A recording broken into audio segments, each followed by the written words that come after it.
తోంది. అయితే ఇప్పుడు ఆల్టర్నేటివ్గా ఈ ముగ్గురు కాకుండా తెర మీదకి మండవ వెంకటేశ్వరరావు అలాగే రఘురామరెడ్డి పేర్లు ఇప్పుడు తెర మీదకి వచ్చాయి. అభ్యర్థి ఎంపిక విషయంలో కాంగ్రెస్ నాయకుల మధ్య భిన్నమైన అభిప్రాయాలు వ్యక్తమవుతున్నాయి.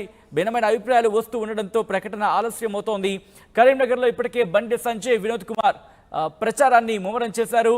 అభ్యర్థిని ప్రకటించకపోవడంతో కరీంనగర్లో ఇప్పటికీ నష్టం జరుగుతోంది అనే మాట వినిపిస్తోంది. అయితే ఈ నేపథ్యంలోని హైదరాబాద్ విషయానికి వస్తే కనుక హైదరాబాద్లో హిందూ అభ్యర్థిని నిలబెట్టాలా లేకపోతే ముస్లిం అభ్యర్థిని బరిలోకి దించాలనే దాని మీద ఇంకా కన్ఫ్యూజన్ ఉన్నట్టు తెలుస్తోంది. సో ఏం జరగబోతుంది, ఎప్పటికల్లా పూర్తి స్థాయిలో క్లారిటీ రావచ్చు. ఈ పెండింగ్ 3 స్థానాలకు సంబంధించి ఎప్పటికల్లా క్లారిటీ వస్తుంది, ఎప్పుడు అనౌన్స్ చేస్తుంది? ఎందుకంటే నామినేషన్స్ కూడా ప్రారంభమైపోయిన పరిస్థితి. అప్డేట్స్ చేసుకుందాం. మా ప్రతినిధి మధు అప్డేట్స్ అందించేందుకు లైవ్లో జాయిన్ అవుతున్నారు. మధు, ఎప్పటికల్లా ఈ 3 సీట్లకు సంబంధించి కన్ఫర్మేషన్ రావచ్చు? ముఖ్యంగా ఖమ్మంకి సంబంధించి క్లారిటీ వచ్చిన తర్వాత అప్పుడు మిగతా వాటికి కూడా క్లారిటీ వస్తుందా? ఏం జరుగుతోంది? ఎగ్జాక్ట్లీ నిజంగానే ఖమ్మం సీటుతోనే ఈ 3 సీట్లు ముడిపడి ఉన్నాయి, పెండింగ్ పడిపోయినటువంటి పరిస్థితి ఉంది. దానికి కారణం ఖమ్మంలో ఉన్నటువంటి అత్యంత పోటీయే దీనికి కారణం. ముగ్గురు మంత్రివర్గంలో ఉన్నటువంటి వారు వారి కుటుంబ సభ్యుల కోసం ప్రయత్నాలు చేస్తా ఉన్నారు. బట్టి, పొంగులేటి, తుమ్మల ముగ్గురు కూడా వారి వారి కుటుంబ సభ్యుల కోసం ప్రయత్నం చేస్తా ఉన్నారు. ఒకరేమో కొడుకు కోసం, ఒకరేమో తమ్ముడి కోసం, ఒకరేమో సతీమణి కోసం. ఈ ముగ్గురు తీవ్రమైనటువంటి పోటీ ఉండడంతో మధ్య మార్గంగా 4వ వ్యక్తిని తెరపైకి తీసుకురావాలనేటువంటిది కాంగ్రెస్ పార్టీ ప్రయత్నం చేస్తా ఉంది. ఎందుకంటే ఏ ఒక్కరికి టికెట్ ఇచ్చినా అక్కడ వర్గపోరును రాజేసిన పరిస్థితులు క్రియేట్ అయ్యే పరిస్థితి ఉంది. సో అలాంటి సిచ్యువేషన్ ఇప్పుడు ఉన్నటువంటి పరిస్థితుల్లో కరెక్ట్ కాదు. దేశవ్యాప్తంగా కాంగ్రెస్ ఉన్నటువంటి పరిస్థితుల్లో సౌత్ ఇండియాలో 2 జాగాలలో 2 ప్లేస్లలో, ఒకటి కర్ణాటక, తెలంగాణలో ఉంది. కాబట్టి ఇక్కడ వర్గపోరొద్దు, సీనియర్లలో కొట్లాటలు పెట్టొద్దు అనేటువంటి ఒక ప్రధాన రీజన్ తో దాన్ని కొత్త వ్యక్తిని తెరపైకి తెచ్చారు. అందులో భాగంగానే మండవ వెంకటేశ్వరరావు పేరు తెరపైకి వచ్చింది.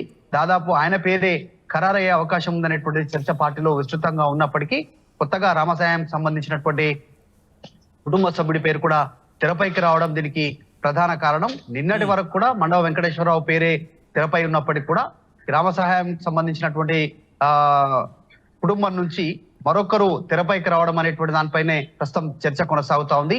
ఇక ఈ సీటుకి ముడిపడినటువంటి సీటు కరీంనగర్ సీటు. కరీంనగర్ లో కూడా అభ్యర్థి పెండింగ్ ఉన్నటువంటి పరిస్థితి ఉంది.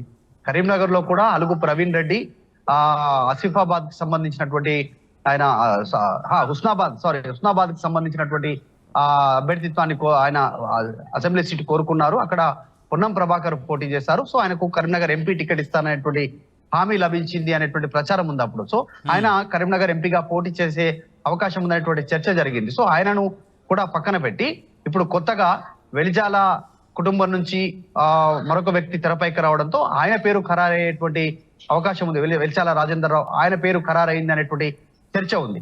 సో ఇదొక వైపు ఉంటే హైదరాబాద్ కి సంబంధించినటువంటి మరొక ఎంపీ స్థానం కూడా ఖరారు కాలేదు ఇంతవరకు. 2 ప్రధాన పార్టీలు ఇటు ఒకటి బీఆర్ఎస్, ఇటు బీజేపీ వారి అభ్యర్థిత్వాన్ని ఖరారు చేశాయి. అసదుద్దీన్ ఓవైసీ ఎలాగో ఎంఐఎం నుంచి ఆయనే అభ్యర్థి కాబట్టి. సో ఈ ముగ్గురు ప్రచారంలో ఉన్నారు, ప్రచారం నిర్వహించుకుంటున్నటువంటి సిచ్యువేషన్ ఉంది. హోరాహోరీగా ప్రచారం నిర్వహిస్తా ఉన్నారు ఎంఐఎం అంటే బీజేపీ. సో ఇంకా కాంగ్రెస్ పార్టీ అభ్యర్థి ఖరారు కాలేదు.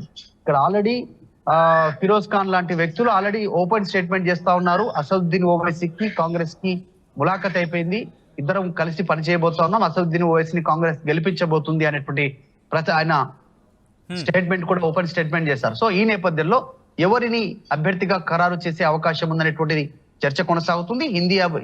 హిందూ అభ్యర్థిని ఖరారు చేయనున్నారుగా ఎంపీ అభ్యర్థిగా కాంగ్రెస్ పార్టీ తరఫు నుంచి హైదరాబాద్ కి, లేదంటే ముస్లిం అభ్యర్థిని ఖరారు చేయనున్నారనేటువంటి చర్చ జరుగుతా ఉంది.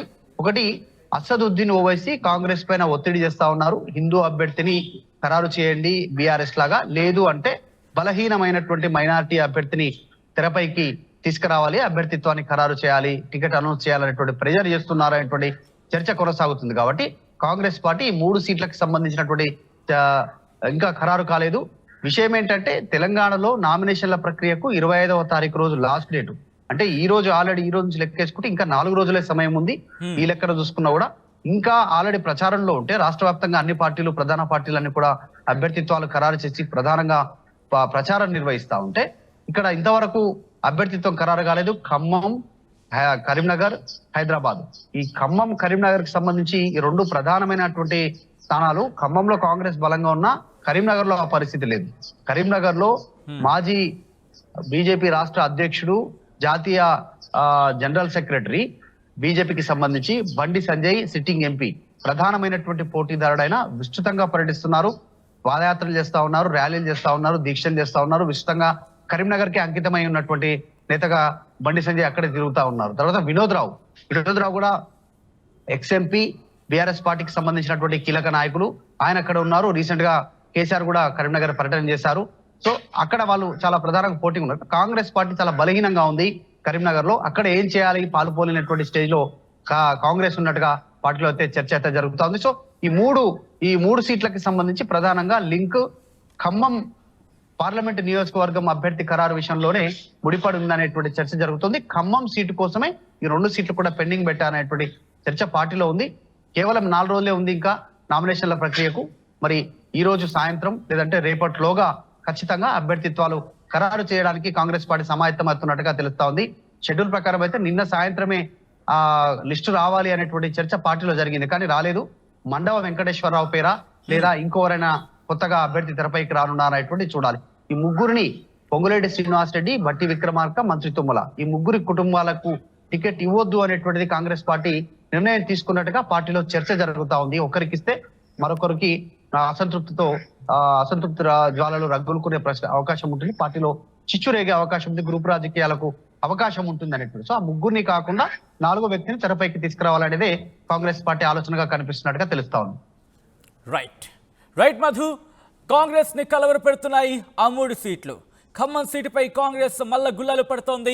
పెండింగ్ లోనే ఉన్నాయి ఇంకా కరీంనగర్, హైదరాబాద్ స్థానాలు. ఖమ్మం టికెట్ కోసం కాంగ్రెస్ లో తీవ్ర పోటీ నెలకొంది. తమవారికి టికెట్ కావాలంటే తమవారికి టికెట్ ఇవ్వాలంటూ భట్టి, పొంగులేటి, తుమ్మల తీవ్ర ప్రయత్నాలు చేస్తున్నారు. తెరపైకి మండవ వెంకటేశ్వరరావు పేరు కూడా వచ్చింది. అభ్యర్థిని అక్కడ నిలబెట్టాలా అనే అంశానికి సంబంధించి, అంటే ఆయా స్థానాలకు సంబంధించి అభ్యర్థిని నిలబెట్టాలనే అంశాల మీద ఇటు కాంగ్రెస్ మల్ల గుల్లాలు పడుతున్నట్టుగా తెలుస్తోంది.